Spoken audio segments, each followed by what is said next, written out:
Hello guys, আসসালামু আলাইকুম। আশা করি সকলে ভালো আছেন, আমিও ভালো আছি। আজ রোজ বৃহস্পতিবার সকাল ঘুম থেকে উঠে আমি চলে আসলাম আমার কবুতরের খোপের সামনে। আর কবুতরের খোপ ছাড়া শেষ হয়ে গেলে আমি কিছু সংখ্যক খাবার কবুতরকে দিয়ে দিলাম।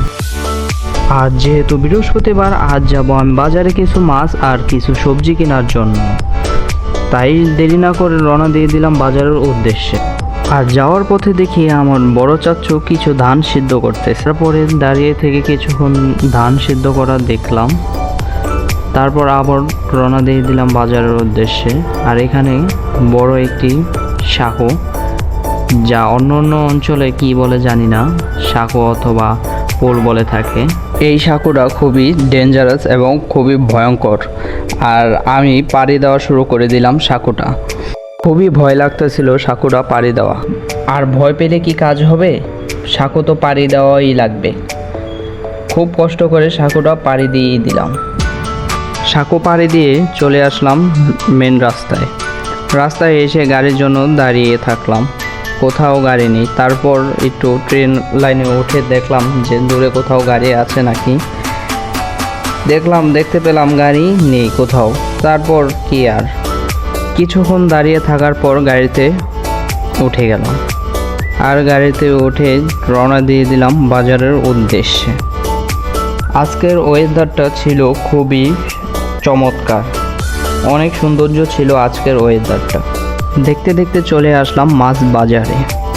আর এখানে দেখুন লোকটি কি ডায়লগ দিল, আর ডায়লগটি ছিল খুবই চমৎকার। শুনুন একবার।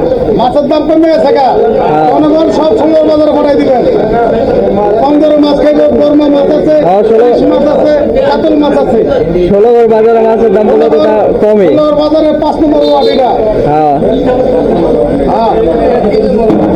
এই বাজারে মূলত ভালো মাছই ওঠে, যেমন শোল, গজার, রুই, কাতল, পোয়া, শিং, আরও অন্য অন্য অনেক মাছ ওঠে। তবে এই বাজারে মাছের দাম খুবই কম। আর যেহেতু অনেক সকালে আসছি বাজারে, তাই তেমন কোনো মাছ ওঠে নেই, হয়তো বা উঠবে পরে।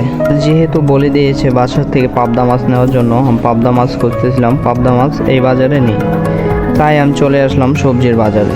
এখান থেকে কিছু সবজি কিনে নিলাম, যেমন আলু কিনেছি বেগুন, পটল, ঢেঁড়স। এই বাজারে যেহেতু পাবদা মাছ পাইনি, তাই চলে গেলাম অন্য আরেকটি বাজার। আর তখন যে বাজারটি দেখালাম, সে বাজারটির নাম ছিল ষোলোগড় বাজার। এখন আমরা চলে যাচ্ছি শ্রীনগর বাজারের। দেখতে দেখতে চলে আসলাম শ্রীনগর বাজারে। আর শ্রীনগর বাজারে মাছের দামটা একটু বেশি, তার কারণে আমি ষোলোগড় বাজার মাছ কিনতে গিয়েছিলাম। শ্রীনগর বাজার, এখন আমি যাচ্ছি মাছের বাজারের দিকে। দেখতে দেখতে আমি সবজির বাজারে এসে পড়লাম। আর সবজির বাজারের পরেই হচ্ছে মাছ বাজার। তবে এখন আমি মাছ বাজারে প্রবেশ করলাম। আর এখানেও খুব ভালো ভালো মাছ উঠছিল, কিন্তু তবে এখানকার মাছের দামটাই একটু বেশি। যেমন এই বাজারেও বড় বড় মাছ উঠছিল, ওই বাজারের তুলনায় অনেক বড় মাছ ছিল। যেমন বোয়াল ছিল, পাঙ্গাস, আরও বড় বড় মাছ ছিল। ইলিশ মাছও ছিল খুব বড়। আর ছিল বাটা, রুই, কাতল। ওই বাজারের মতনই ভালো মাছ ছিল, কিন্তু এই বাজারের মাছের দাম অনেক চড়া, অনেক বেশি। তাই আমার পাবদা মাছ খোঁজাখুঁজি চলতেছে। অনেক খোঁজাখুঁজির পর পেয়ে গেলাম আমার সেই পাবদা মাছ। আর পাবদা মাছটি ছিল 350 থেকে 400 টাকা চাওয়া দাম। তবে 300 টাকা করে কেজি কিনে নিলাম। হয়তো বা ষোলোগড় বাজার থেকে এই মাছগুলো কিনতে পারতাম 260 থেকে 280 টাকার। আর আমার কিছু ওষুধ প্রয়োজন ছিল, তাই আমি চলে আসলাম ওষুধের দোকানে। কিছু ওষুধ নেওয়ার পর আমি চলে যাব নাস্তা কেনার জন্য। আমি চলে যাব শ্রীনগর চক বাজারে। ওইখানের নাস্তাটা খুবই ভালো ছিল।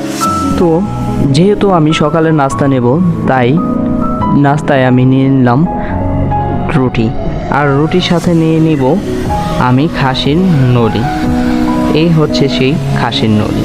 দেখুন, আজকের ভিডিওটি ছিল এই পর্যন্তই। আর ভিডিওটি প্রথম যেহেতু বানিয়েছি, যদি কোনো ভুল টুল হয়ে থাকে কমেন্টে জানিয়ে দেবেন। আর ভিডিওটি যদি ভালো লেগে থাকে তাহলে লাইক, কমেন্ট, শেয়ার আর সাবস্ক্রাইব করে পাশে থাকবেন পরবর্তী ভিডিও পাওয়ার জন্য। আশা করি ভিডিওটি ভালোই লাগবে। ধন্যবাদ সবাইকে। আসসালামু আলাইকুম। সবাই ভালো থাকবেন, সুস্থ থাকবেন।